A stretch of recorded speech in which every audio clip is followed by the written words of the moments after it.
প্রণাম জানাই। তা আমি এখানে এসে অনেক সম্মান পেলাম। তা আমার গ্রামের ভাই বিশ্বজিৎ বেরা, তা ওই ভাই আমাকে এখানে নিয়ে এসছেন।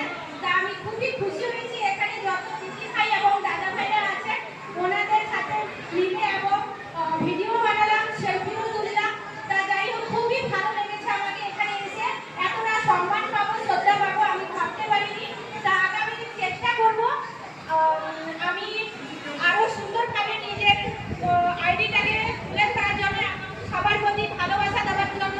তা বন্ধুরা, আমি একটা কথা বলতে চাইছি, আমি মধ্যবিত্ত ঘরের মেয়ে, আমি অনেক কঠোর পরিশ্রম করি।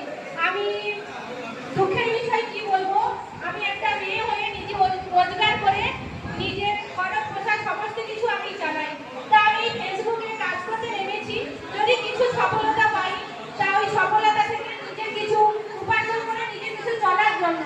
কারণ আমি তো কর্মজীবন করে একা চলি, তাই জন্যই আমি এই ফেসবুকে কাজ করছি। তা তোমরা যদি একটু এই গরিব গণ্ডির পরিবারের পাশে থাকো, তাহলে আমি অবশ্যই একটু সফলতা পাবো, এই আশা নিয়ে এসেছি। অবশ্যই আমরা সবাই পাশে থাকবো। আপনার আইডি কোডটা দেখে দিই। আমার নাম এই যে দিব্যাদি পালি। কোনটা? এটা সবাই একটু দেখে নেবেন, ঠিক আছে? সবাই আমি চাইবো তোমরা একটু আমার পাশে থেকো। আমি কথা দিচ্ছি আমিও তোমাদের পাশে থাকবো। আমি সবার পরিবারে কিন্তু খুঁজে খুঁজে গিয়ে লাইক কমেন্ট করে আসি, যাতে সবাই আমার কাছ থেকে ভালোবাসা পায়। এটা নয় যে আমি শুধু নিজের সফলতা দেখি, আমি দেখি যে অন্যরাও সফলতা